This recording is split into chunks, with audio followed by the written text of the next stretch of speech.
Saudara-saudaraku yang terkasih, hari ini kita merayakan Hari Raya Tritunggal Maha Kudus, di mana Bapa, Putra, dan Roh Kudus di Gereja Katolik selalu kita ucapkan ketika kita berdoa, Bapa, Putra, dan Roh Kudus dalam tanda salib. Saya punya cerita, dulu tuh saya ada guru atau pamong lah, atau formator dibilangnya itu, di seminari yang sungguh baik hati, luar biasanya, yang mungkin juga membawa saya untuk ingin menjadi seperti dia, menjadi seorang pastor gitu. Guru ini seperti bapak bagi kami, sangat menyayangi gitu, merangkul, menasihati seperti seorang bapak gitu kan. Lalu kadang juga jadi teman, sahabat buat kami gitu.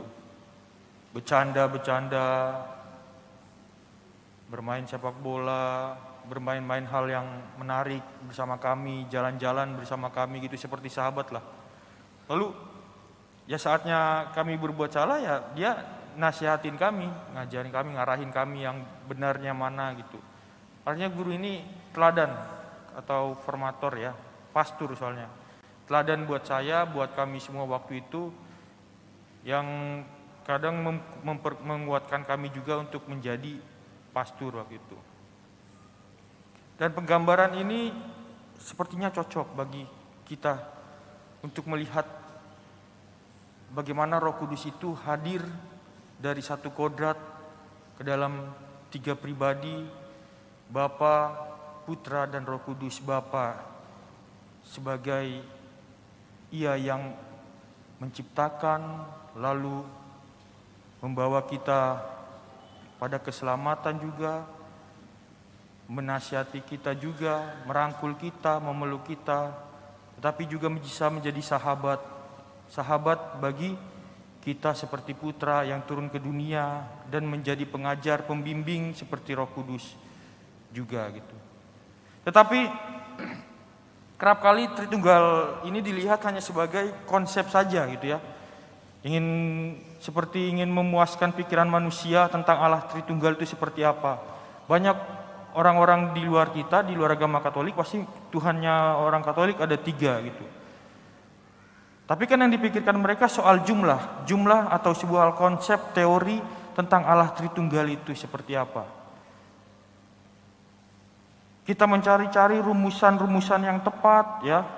Kita mencari pemahaman-pemahaman yang tepat untuk mengerti Allah Tritunggal itu seperti apa, atau sekedar hanya mendekati saja gitu. Namun tidak jarang juga kerap kali penjelasan konsep-konsep mengenai Tritunggal Maha Kudus jatuh ke dalam kesesatan. Ternyata di masa-masa lalu, awal-awal gereja perdana, juga ketika orang berusaha memahami konsep mengenai Allah Tritunggal, seperti Arianisme ya kan, lalu ada Triteisme, dianggapnya Allah ada 3 itu. Kalau Arianisme itu Yesus diciptakan malahan, padahal Yesus berasal sejak mula bersama Bapa. Lalu juga ada Subordianisme, bahwa Yesus itu ya hanya manusia biasa. Banyak sekali dulu bidah-bidah gitu ya, bidah-bidah yang sesat dalam pemahaman Allah Tritunggal, mencari konsep-konsep yang tepat. Kita juga mungkin berusaha untuk mencari pemikiran yang tepat tentang Allah itu seperti apa, kenapa Allah ada 3 gitu, kenapa Tritunggal Maha Kudus, untuk apa? Ternyata hanya sekedar untuk kepuasan intelektual pribadi manusia gitu. Padahal konsep itu ternyata memang perlu juga gitu. Tetapi jangan sampai konsep-konsep itu membuat perdebatan, perpecahan. Lalu lantas gimana Romo? Katanya. Apakah percaya saja? Juga tidak baik untuk percaya saja, tidak tepat lah. Karena itu nanti jatuhnya kepada fideisme. Ya itu kan misteri, kita percaya aja lah gitu. Jatuhnya fideisme. Iman gereja Katolik adalah iman yang harus dipertanggungjawabkan. Dan itu berdasarkan ajaran gereja, magisterium gereja yang dipikirkan bersama-sama oleh gereja, para uskup dan bapak-bapak gereja melihat di kitab suci segala macam, konsep Allah Tritunggal Maha Kudus ya sudah kita pahami dengan melihat apa yang gereja ajarkan kepada kita. Tetapi konsep itu jangan sampai hanya sebatas konsep teori, harus jatuh kepada pengalaman. Makanya ketika kita sudah mengerti sedikit ya, misalnya kita baca belum mengerti juga tentang konsep Tritunggal ini, kita rasakan masuk lewat pengalaman. Pada dasarnya Allah Tritunggal itu bukan soal jumlah ya, tapi ia adalah satu kodrat yang memiliki 3 pribadi.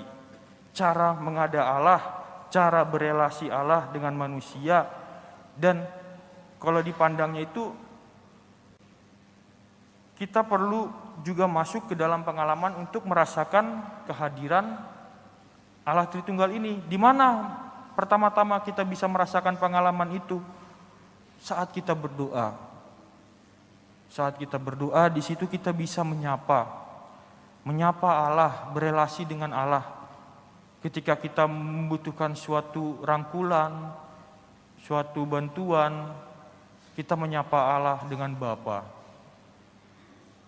Kadang ketika kita butuh teman, kesepian, dalam kesulitan kita, dan memohon bantuannya juga, kadang kan yang paling dekat kan sahabat ya.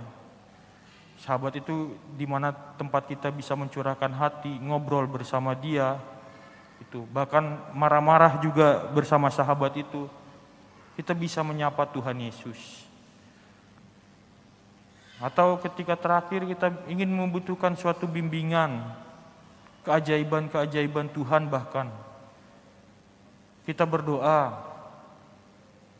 kepada Roh Kudus, mengarahkan hati kita untuk dekat kepada Tuhan, membawa kembali kita kepada jalur pertobatan untuk bersama dengan Tuhan, mengikuti Yesus Kristus, dan kita kembali masuk bersama persekutuan Bapa, Putra, dan Roh Kudus.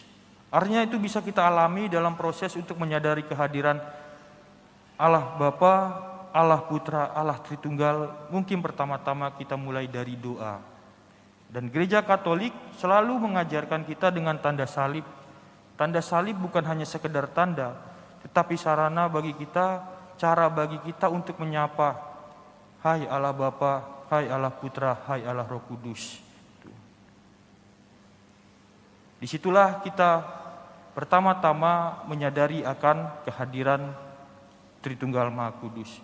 Di dalam kehidupan sehari-hari juga mungkin kita merasakan kehadirannya, tetapi kadang hal itu terlalu kecil bagi kita sehingga kita tidak bisa merasakannya. Bacaan pertama pada hari ini, Amsal misalnya, menyadarkan kita bahwa ternyata Allah selalu ada sejak semula ya. Ada di langit, ada di bumi, ada di mana-mana gitu. Tetapi kalau kita lihat bahwa itu hanya seperti kejadian alam biasa, ya nampaknya itu ya hanya biasa, maksudnya tidak ada hal-hal yang menarik bagi kita. Tetapi disitulah mereka Tritunggal Maha Kudus hadir.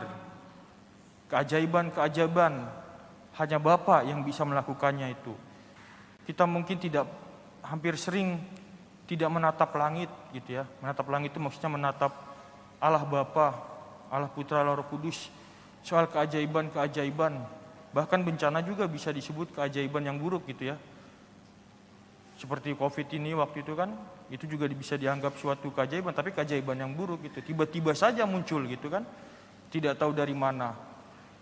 Itu juga suatu bentuk di mana mungkin sebagai Bapa, Allah ingin mengajarkan kita sesuatu. Dan kita sebagai anaknya berusaha untuk mencari, merefleksikan apa maksudnya Allah kepada kita.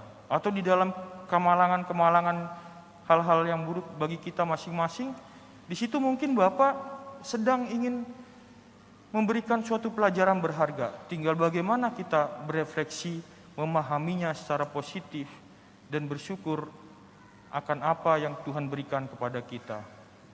Kadang kan seorang bapak atau orang tua ya, mengajarkan itu kan dengan keras ya. Seperti itulah Bapak. Bukan maksudnya untuk menghancurkan, tetapi jelas untuk memberikan suatu pengertian kepada kita.